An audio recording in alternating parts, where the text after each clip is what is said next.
yesterday how incredibly difficult it was for them to have to sit through the photos of Celeste's body dismembered, found in that Tesla. What was it like to see them in court today? It's really tough. You know, Jesse, I told you yesterday, I cannot begin to imagine what they are going through. Yesterday, I was sitting directly behind them, 3 rows behind. Today, I'm sitting at an angle in the row right behind where they're seated. So I can see both of their facial expressions, the mother and father of Celeste. And I actually just ran into her mother, Mercedes, again, upstairs in the restroom.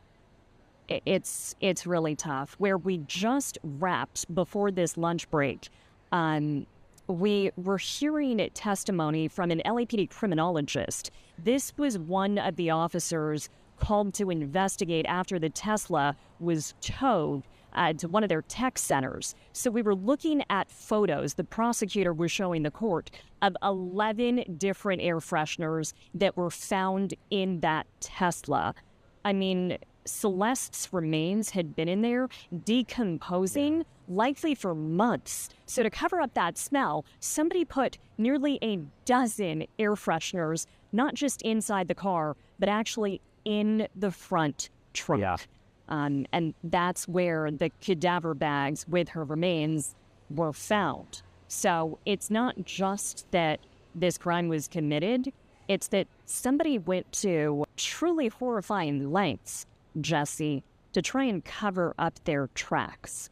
I could see her parents kind of shrinking into themselves and moving a little bit closer together when those photos came up. There's so many elements of this that are horrifying in ways I don't think we can fully imagine for them. So, The Affiant, a detective with the Los Angeles Police Department, stated that upon approaching the vehicle, which was registered to the defendant, a distinct and overpowering odor of chemical decomposition was immediately detectable from a distance of approximately 15 feet.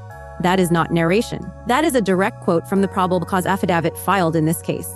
Read it again and let the clinical language sink in. Chemical decomposition. The law enforcement officer did not write the smell of a body. He did not write the unmistakable stench of death. He wrote chemical decomposition, because that is the term that strips the horror of what was happening inside that Tesla down to a process, a reaction, nothing more. But the document knows what it means. The paperwork already knew. About evidence about David's alleged illegal relationship with Celeste. There's been a lot of evidence and testimony regarding the potential cleanup, the dismemberment. When it comes to the actual killing, when it comes to the actual alleged murder, this is what we were waiting for. What did Dr. Grant Ho say about the cause and manner of death of Celeste Rivas Hernandez? there is a lot of back and forth during this cross-examination now of Dr. Grant Ho, but he repeated findings from the medical examiner's office that have already been published. This was released months ago. We have reported on this, but he walked us through, with the support of visuals this time that we have not previously seen from the autopsy. He walked us through what they already found months ago. They decided the cause and manner of death of 14-year-old Celeste Rivas Hernandez was homicide, and they attributed her death to multiple penetrating injuries. Here's what's interesting, though. They did not identify what kind of weapon or tool caused those penetrating injuries. And they stopped short of actually calling it a penetrating injury caused by a sharp instrument. So they're not saying that she was definitely stabbed to death. And that's because of the advanced state of decomposition. They simply don't know for sure exactly how or what caused a lot of what they found, which we are looking at right now in the courtroom, documented in these very, very visual exhibits. Let me tell you why that's so significant. You know, but our audience should know. One of the special circumstance allegations in this case that has been presented by prosecutors is that David Anthony Burke personally used a deadly and dangerous weapon, a sharp instrument, to commit this crime. And yet what you're telling us is this deputy medical examiner can't definitively say that that's the case. We don't know that for sure. And I think defense attorneys made a point of underscoring that several times. That is one of the elements of this first-degree felony murder charge that is interesting, that is different, right? And if he is convicted, there could be a sharp instrument enhancement. I believe in the state of California that could tack on an additional consecutive year. But those 3 additional special circumstances, that makes this murder case eligible for the death penalty. Here's what else the deputy medical examiner doesn't know for sure. And defense leaned really hard into all of this on cross. They don't know which penetrating injury occurred first. There's one on the victim's abdomen, and there's one on her lateral left chest. So one is associated possibly with liver damage, the other possibly with rib damage and diaphragm damage. Deputy Emmy can't say which one happened first. He can't say definitively whether or not they may have happened seconds apart. He cannot say which one caused her death. He cannot say how long it may have taken Celeste to die from either one of those injuries. There's so much we simply don't know. And that created a gap for one of the defense attorneys to ask something that we have not heard yet in this case. She asked this witness, this deputy medical examiner, if he could rule out that Celeste may have inflicted both of these stab wounds on her own.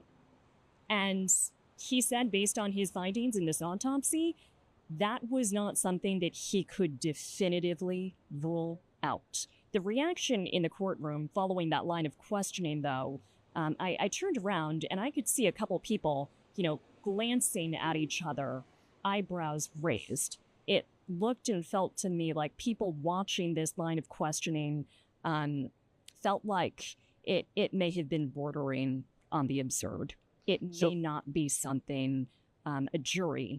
Think of a single black rubber floor mat, the kind you buy at any hardware store for $40, laid flat on a brick garage floor. Now picture lifting it, not because you want to, but because a chemical test told you to. Underneath, the brick isn't red anymore. It's stained a deep, oxidized brown where liquid pooled and dried, seeping down through the porous masonry over weeks. That's the visual. That's the silent, physical ledger of what happened in the hours after a killing. It's not an abstraction. It's a stain that gravity wrote. That garage, that mat, that brick, they became a secondary crime scene that could not lie. Even if every witness in the building suddenly lost their memory before we go deeper into what the documents actually show, make sure you're subscribed to Crime Files 90 Lilun. Because we don't just cover the story, we follow the evidence. This is the preliminary hearing in the case against the recording artist known professionally as D4vd's. He stands accused of the first-degree murder of a 14-year-old girl, continuous sexual abuse of a minor, and the unlawful mutilation of human remains. A preliminary hearing is not a trial. It is a filter. It is the mechanism by which a judge determines if the state has enough probable cause to force a defendant to answer these charges before a jury. The standard is low. Think of it as the prosecution needing to show a reasonable suspicion that a crime occurred and the accused committed it, not proof beyond a reasonable doubt. But in this case, the details emerging from that low bar are not low stakes. They are catastrophic. The victim's identity is not an abstraction either. She is Celeste Rivas Hernandez. She was 14 when her body was recovered from the front trunk of a Tesla registered to the defendant. The state of decay was so advanced that law enforcement could not rely on facial recognition or standard visual identification. The positive ID came from dental records, specifically from the braces still bonded to her teeth. The deputy medical examiner who performed the autopsy, Dr. Grant Ho, testified to a detail that functions as a gut punch precisely because it is medical and not poetic. The remains, in their entirety, weighed 71 pounds. It's a number that hangs in the air of that courtroom like a verdict, not a fact. A 14-year-old human being reduced to 71 pounds of evidence by the simple, relentless physics of decomposition. The paperwork already knew. The prosecution's narrative structure is not built on a single smoking gun. It is built on a latticework of circumstantial evidence so dense that it becomes a wall. It begins with motive. The state alleges that the defendant was engaged in an illegal sexual relationship with the victim. His career was ascending. A record deal had been signed. To put a number to it, testimony from Benjamin Greger, A business associate and the finance director for what's been called Mogul Vision placed the value of that deal at approximately $11.5 million. The prosecution's logic is brutally linear. If the victim exposed the relationship, the defendant faced not just public annihilation, but the immediate evaporation of generational wealth. That is the special circumstance allegation of murder for financial gain. It makes this financial management. They were essentially talking about how much money he made through his record deal and how that money was divvied up. Because so many people were involved in this operation. So many people were making money off of him, to put it bluntly. And that's a key part of this case, because murder for financial gain is one of the special circumstances here that makes this eligible for the death penalty. But the district attorney, Nathan Hochman, did say yesterday they haven't actually decided yet if that's something they're going to pursue. Yeah, and I'm glad you mentioned that, because the idea is, and I'm going to get to the witnesses who testified today, if they can show how lucrative his career was, at $11.5 million, that if Celeste came out and exposed him for this alleged illegal sexual relationship, she was going to take it all away. So the more they can amplify that, I get where they're going. I get what they're trying to do. Before, we get into the substance, I also understand that Celeste's family was back in that courtroom. But Gregor's testimony did more than establish a dollar amount. It established a pattern of credibility fissures that the defense will have to shore up before a jury ever hears this case. Under cross-examination by Deputy District Attorney Beth Silverman, Gregor's answers were, as one reporter in the room described it, not just misaligned with his prior sworn statements to the grand jury, they were in direct opposition. The prosecutor had to refresh his recollection with the secret grand jury transcripts. She asked him, pointedly, repeatedly, whether his testimony was accurate today or whether it was accurate when he spoke to the grand jurors under oath. He never provided a satisfying answer. He didn't need to. The contradiction itself is the evidentiary payload. A finance director who cannot keep his story straight about the money in a murder for financial gain case is not just a weak witness. He is a walking exhibit for the prosecution's theory of the crime. Testimony. So they continue the testimony of Benjamin Gregor. I don't know if I'm saying the name correctly. This Mogul Vision finance director, this business associate of David, talking about David's finances. Talk to me about what the start of today's testimony was like. And by the way, I was reading, is he an interesting witness? Is he a bit combative in a way? Is his testimony not consistent with what he told the grand jury? So what exactly is the tone of his testimony, and what did he say today? Jesse, that's a really gentle way of putting it, inconsistent. Yeah, I noted that yesterday. I sent you guys a couple notes about that as it was happening. Yes, he does come across as a little bit combative when he's talking to prosecutors, when he's talking to the deputy DA here, Beth Silverman. When she was cross-examining him, there were several instances where he gave her answers that not just misaligned, but were in direct opposition to what he apparently said during grand jury hearings.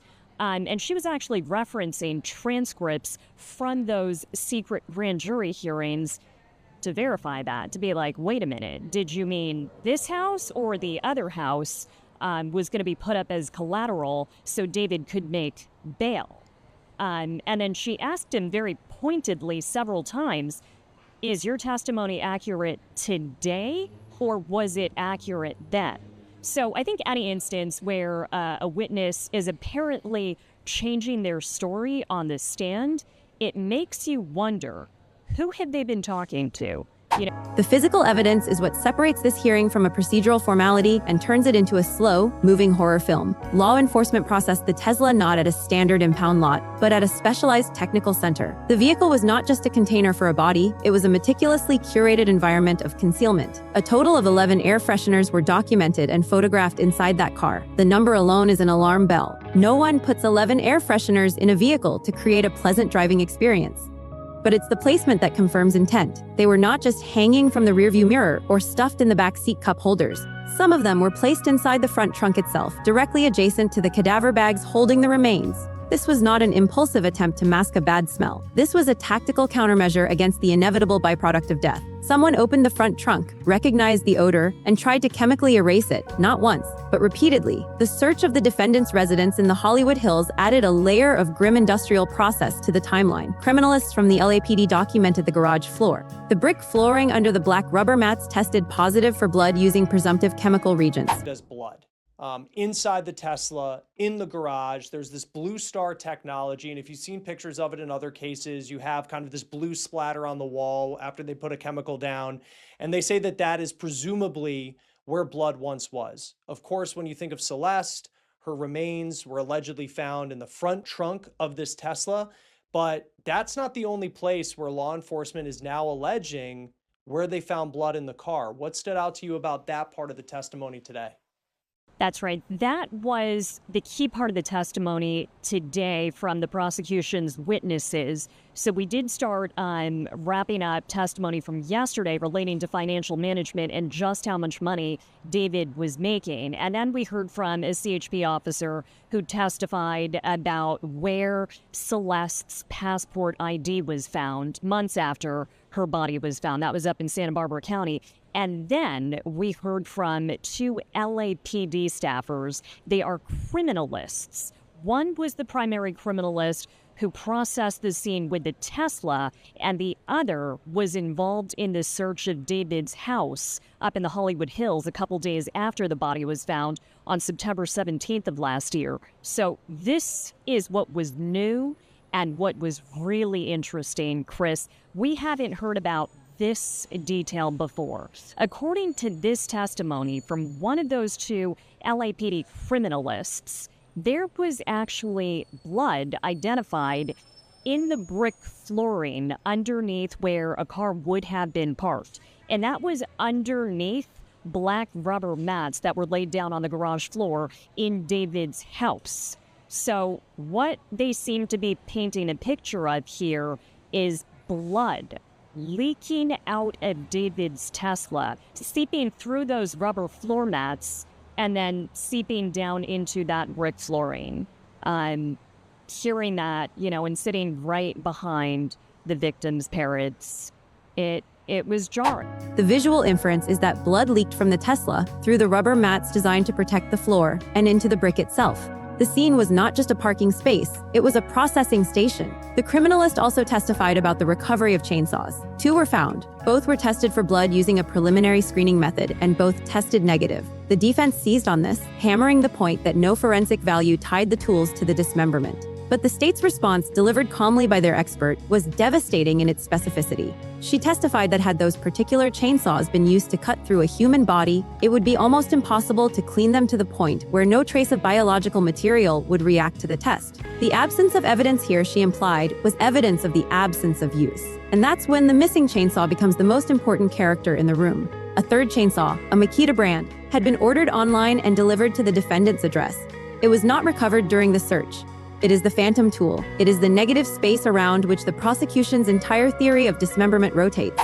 So we ended yesterday with cross-examination of an LAPD criminalist. She was the one who was called to process evidence found in David's garage. And that evidence included everything from trash bags to rubber floor mats to bloodstains. She was the one who tested chainsaws found in David's house. This was just about a week after the car was found in the Hollywood tow yard with the victim's remains in the front trunk, of course. So they continued with that cross-examination, and there was a lot of back and forth about the chainsaws. And here's why. Defense attorney Blair Burke noted there was no positive test indicating the possibility of blood on those chainsaws. So she kept on asking this LAPD witness for the prosecution why they didn't take those chainsaws into evidence. It sounded like she wanted to make the point that touch DNA, which they didn't test for, may have indicated something else, may have painted a more comprehensive picture of what exactly happened and who may have been involved, who else may have been involved, that is. But the criminalist, was very sharp, very clear with her answers. At one point yesterday, she even brought her notes back out to make sure that she gave precisely the information that was documented during this investigation. So she said there did not appear to be any kind of forensic value to those chainsaws that were found in the garage, and that's why they were not taken into evidence. So my big takeaway from all of this is that perhaps those were not the weapons or tools used for dismemberment, even though they were found in David's garage during this search. Let me just clarify this point, just so it's clear for our audience. I heard there was reporting, maybe even testimony, about a missing chainsaw. I don't know if that's accurate. Yeah. And what about any evidence of a cleanup, including of the chainsaws? Correct me if I'm wrong about either of those points. Correct on the first point. There was another chainsaw, a Makita brand chainsaw that we talked about the other day that was ordered online and delivered to David's house. As far as I know, from the evidence presented so far, that chainsaw was not located during this search. The two other chainsaws, and here's why the criminalist said there really was no forensic value. She testified earlier that had they been used for dismemberment, there would have been no way for blood to be cleaned up to the point where their testing did not indicate something of forensic value. So when they did that initial test on scene and there was no presumptive positive, they elected not to take those two chainsaws into evidence. But yes, there is a missing one. There is another one, and I'm sure that's going to come up later in this. The defense strategy, led by attorney Blair Burke, is to create a parallel narrative where forensic ambiguity equals reasonable doubt. She drilled into the DNA testimony, which is simultaneously the state's strongest and most vulnerable asset. The statistics are staggering. The LAPD criminalist from the crime lab, Samantha Tosh, testified that the DNA profiles recovered from bloodstains inside the Tesla matched the victim with a probability figure carrying 4 zeros after the first digit. In a courtroom, that number sounds like certainty, but Burke introduced the concept of tertiary transfer, a hypothetical chain where DNA moves from a hand to an object to another object, completely divorced from a violent act. She physically demonstrated this in court, asking the witness if shaking hands and touching a podium could theoretically transfer genetic material to a notebook. The witness said yes. It's a masterful piece of lawyering because it is scientifically true and narratively misleading. It reframes a bloodstain as a possibility of skin cells and a murder scene as a question of household contamination. This is the pivot point. How these witnesses are going to hold up and how they might look and sound and feel to a live jury of their peers. Now, to your question about this DNA evidence, we spent the bulk of the afternoon going through that testimony. It started with questions from Deputy DA Beth Silverman. It was her witness. Samantha Tosh, an LAPD criminalist, who's from the LAPD crime lab, who is responsible for testing, analyzing, and reporting on DNA samples. And then defense attorneys did their cross-examination, and then that witness went back to the prosecution, and then defense had more questions for her. So what all of that adds up to is a lot of information that can be looked at different ways, right? None of this is actually definitive. And the witness, the LAPD criminalist, was careful to make that clear. She's using language like possible or probable, but the statistics that she laid out, and we're talking about figures, right, with 24 zeros after the first digit. She laid out statistics that make it unlikely, if not close to impossible, for these DNA matches to be from anybody but Celeste. Now the question is, where is that DNA match actually coming from? Is it definitively coming from blood, or could it be something like skin? Because she spent time living in that house and touching items in the garage. That's what defense attorneys spent quite a bit of time today questioning, going back and forth with that one witness. If this does go to trial, I think we can expect a lot more of that, Chris. And there's so many pieces of evidence, I feel like, Julia, as like this has gone on for the last couple of days, where from a circumstantial standpoint, It seems incredibly strong for the prosecution, but then you'll have David's defense attorneys come back and just nitpick every single word of what a witness said. As far as some of where DNA was found, there were bloodstains in the Tesla, and through just kind of going through some of these notes, that there was a toenail that was Celeste, and then they were able to create a DNA profile on that. But then you get into these trash bags, I believe, that were found at David's house, right? And then there are these wipes in the trash bag, and like, it does not get, to me, it came off just kind of going through this, like, it's muddied and it's not clear who is handling what inside the house. And there's even some DNA on there that may be from other people. We don't know. Like, what did you make of kind of all of those different layers to what seems like a really complicated part of the story that the prosecution's trying to tell? When I first heard some of that DNA evidence from the LAPD witness when the prosecution was questioning her, I felt like it was incredibly compelling evidence.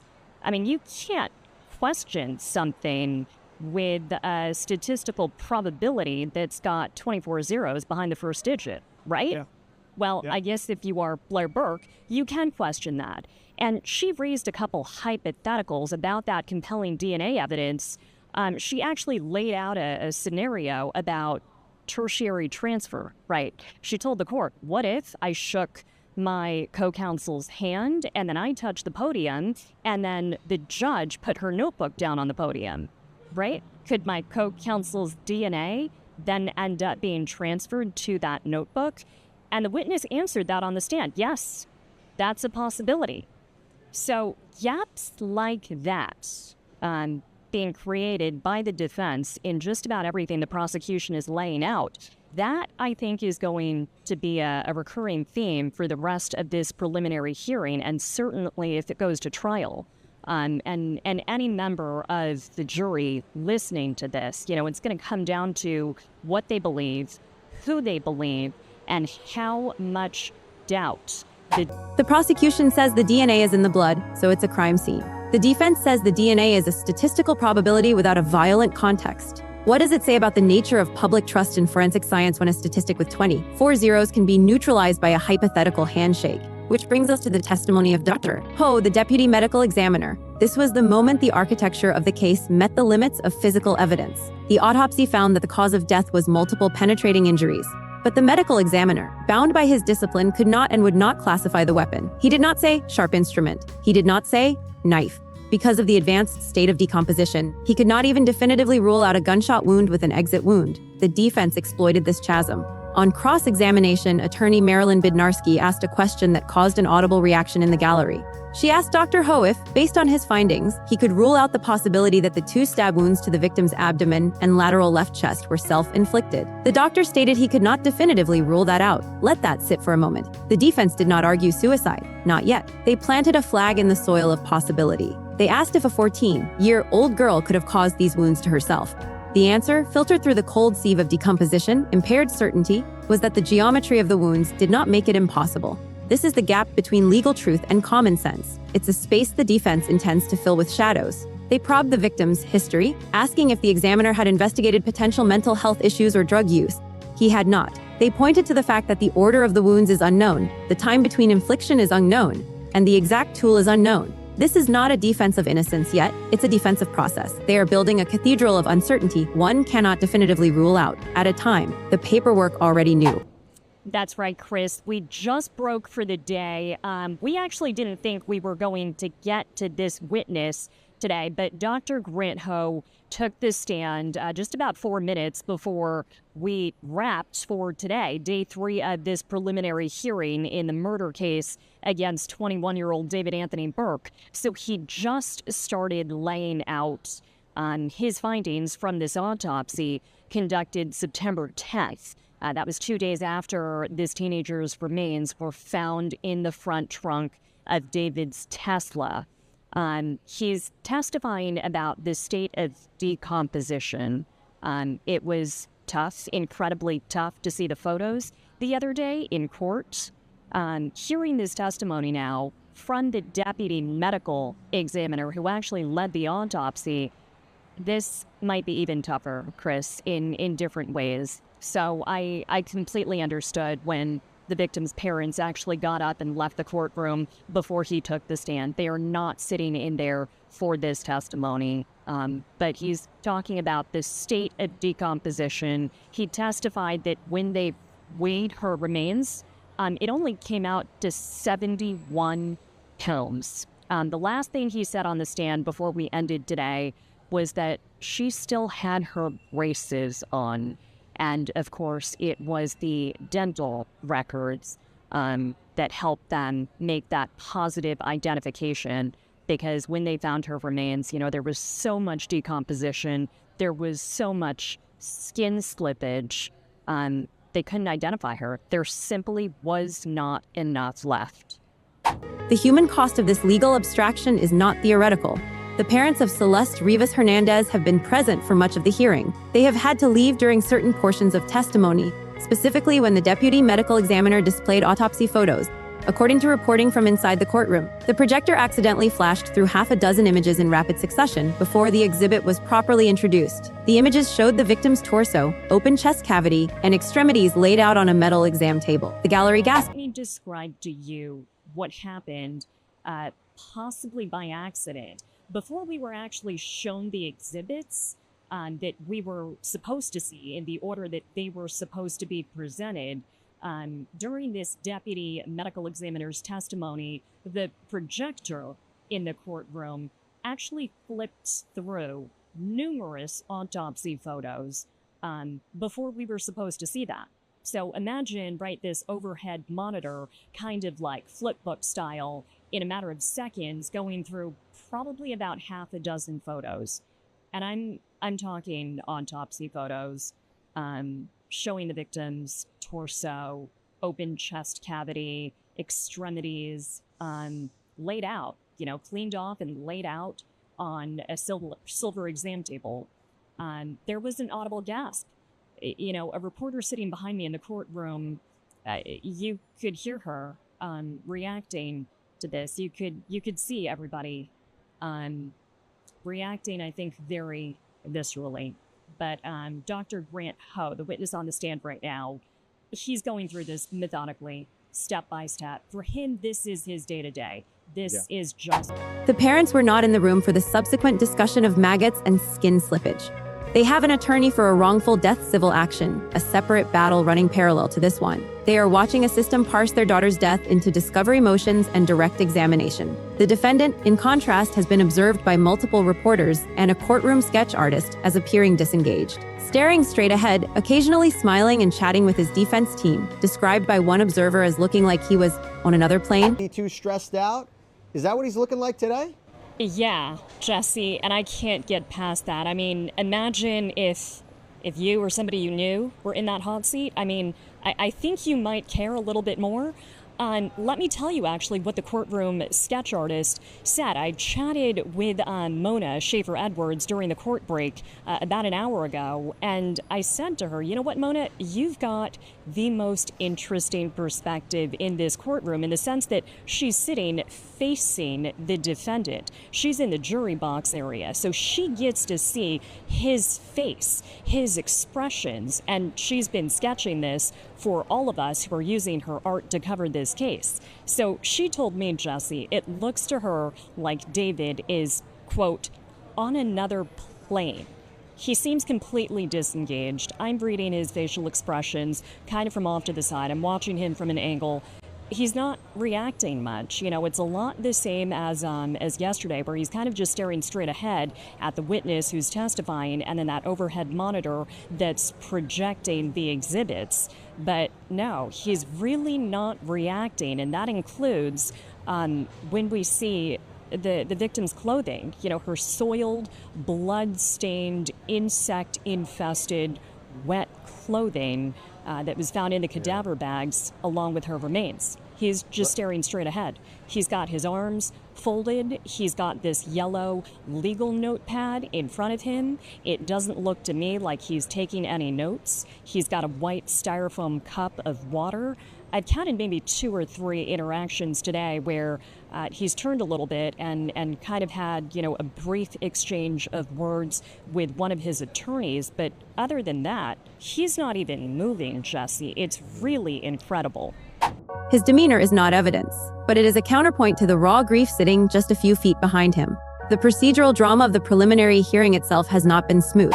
Jesse, what a morning. We are in day 3 now of this preliminary hearing, and it started with a little bit of drama this morning. There was actually a reporter who was kicked out of the courtroom. The judge excluded her from today's proceedings because apparently there were live transmission rules that were violated. So this court has been very strict about preserving the integrity of this case. And we've talked about this before. Obviously, a reporter was ejected from the courtroom for violating strict rules against live transmission from the proceedings. The judge, intent on preserving the integrity of the case, made an example of the violation.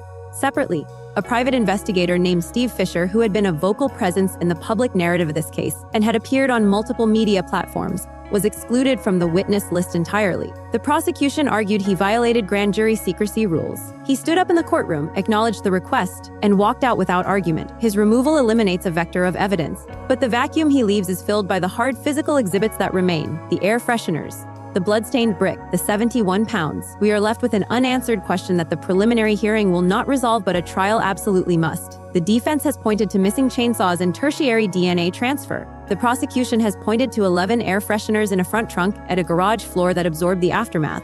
The medical examiner cannot tell us what specific object caused the penetrating injuries. But the final piece of evidence, the one that the jury will have to stare at longest, is the timeline. The body was discovered in a car registered to the defendant. The car was parked in his garage. The garage floor was stained. The chainsaw ordered online is gone. The money was on the line. These facts do not require a medical examiner to interpret them. They form a circle. At the center of that circle is a girl with braces who weighed 71 pounds. When they finally found her, I want you to go and read the probable cause affidavit yourself. It's a public document filed with the Los Angeles County Superior Court. Find the section detailing the location of the air fresheners. Not the number, but the specific placement. And then I want you to ask yourself one question. Does a person who hides a body in a front trunk and places a chemical air freshener directly next to it believe that the body will never be found? Answer that, and you answer the question of intent. Leave your answer in the comments below. If this kind of forensic evidence, first breakdown, is what you need to understand the cases that shape our world, then you're in the right place. Make sure you like this video, share it with someone who needs to see the actual documents, subscribe to Crime Files 911, and turn on notifications. We don't speculate, we read the filings. See you on the next one.